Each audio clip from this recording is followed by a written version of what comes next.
Shabbat Shalom, brothers and sisters. This is Travis. Thank you all for stopping by to watch today. It is an absolutely beautiful day out, and I hope that wherever you're at, whenever you're watching this, you too are enjoying a lovely day.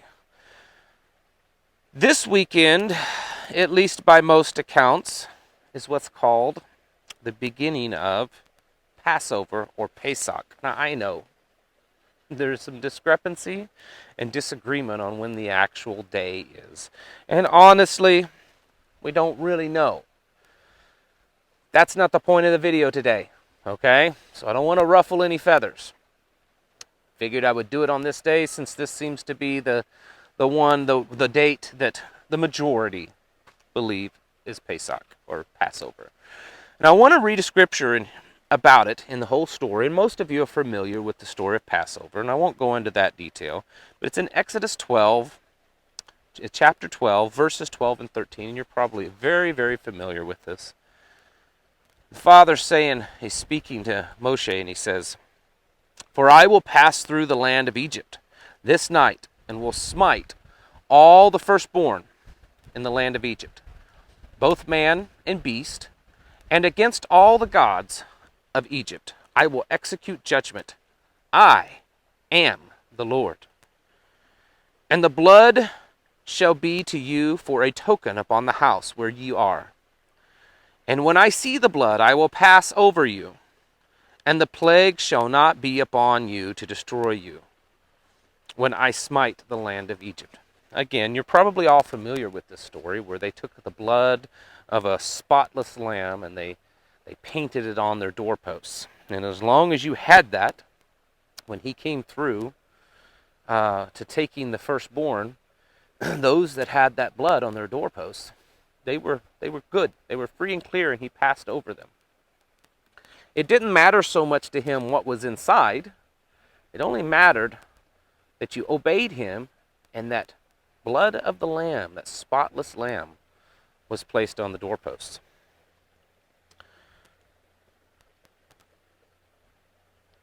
It's very much like what's going on in our world. It doesn't matter to him what you've done. It doesn't matter to him the life that you've lived. What matters to him is that you obey him, you follow his commands when he says to do this, and that you have the blood of the spotless lamb covering you. You could be one of the worst people that you think. You think, I've done all this stuff in my past. I've just been a rotten person. How could he love me? How could he forgive me? How could he take me in? I mean, look at this stuff that I've done. I've hurt people. I've taken from people. I've treated people awful.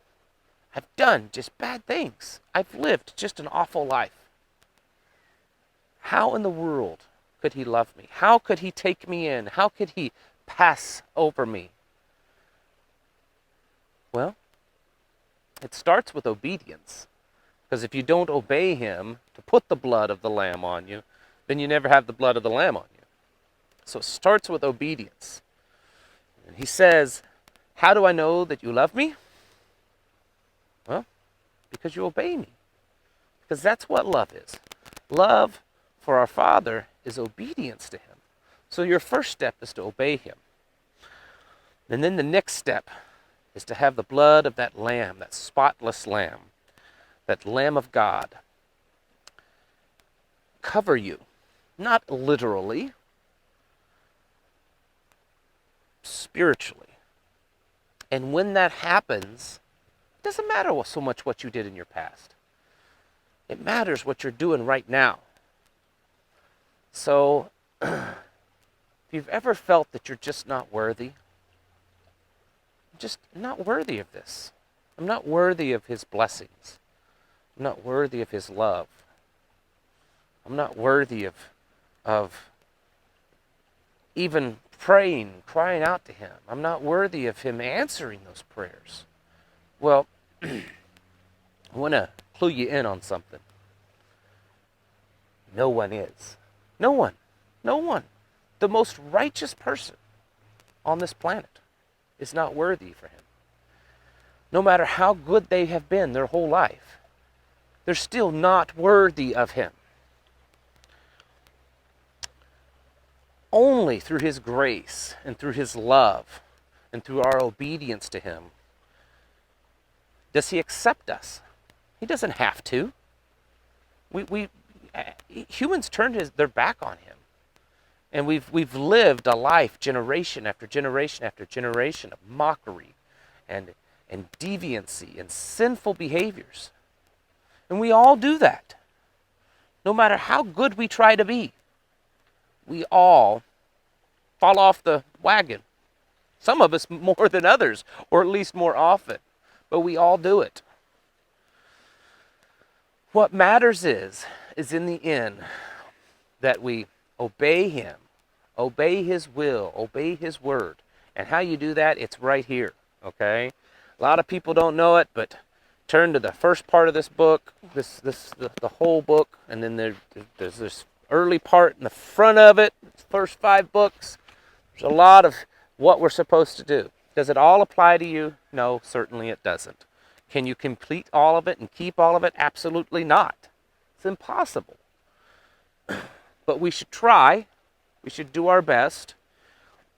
And then there's another part to that, and that's where you go to the second part of the book.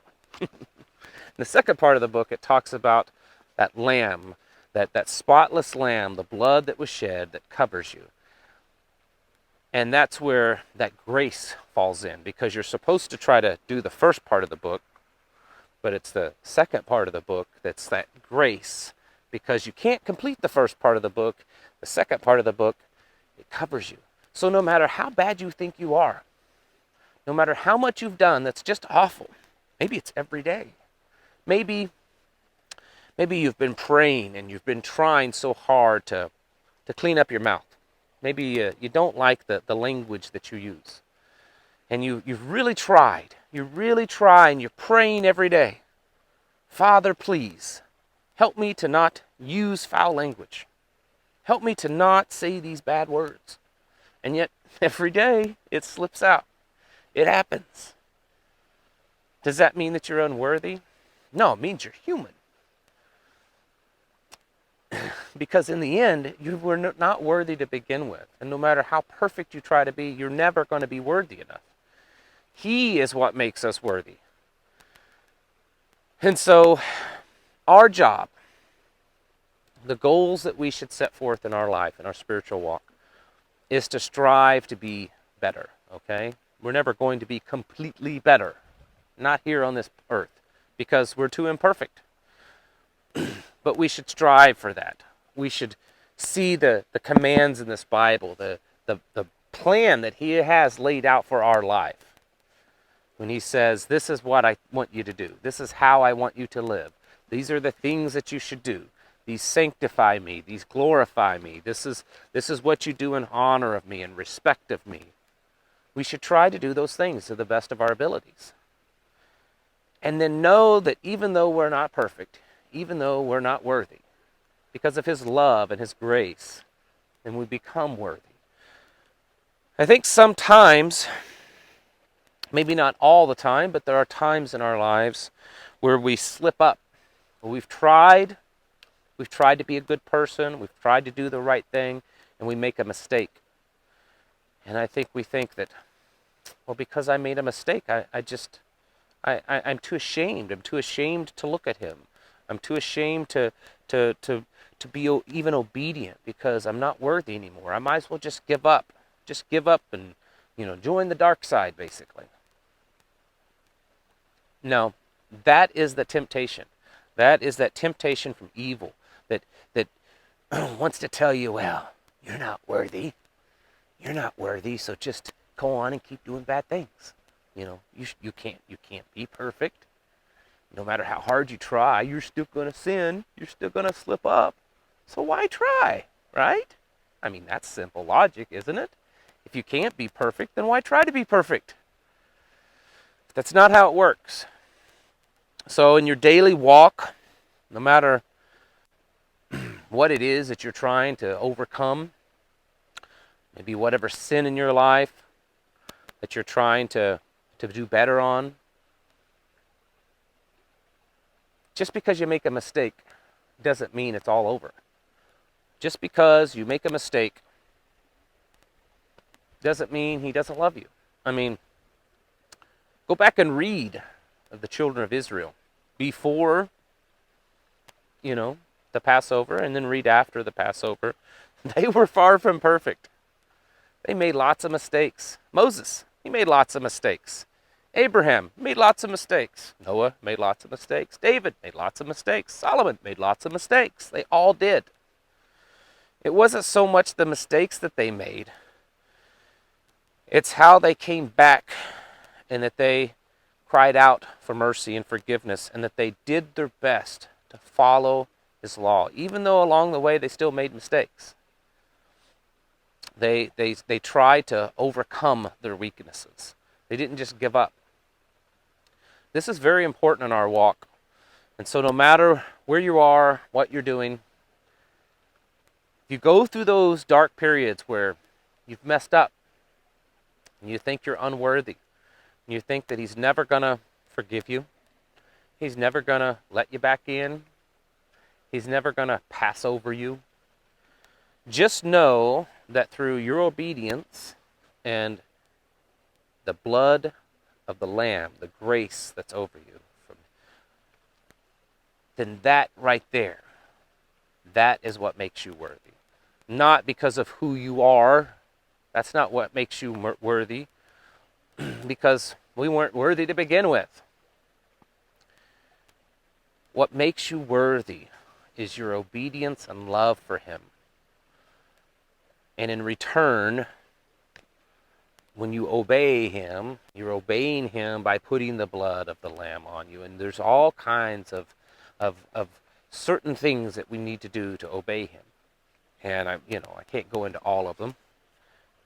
But the point is through that obedience, through that, and the obedience is that asking for forgiveness, and that blood of the Lamb that's shed for us, that perfect, spotless blood of the Lamb, accepting that and being obedient by putting it into our heart.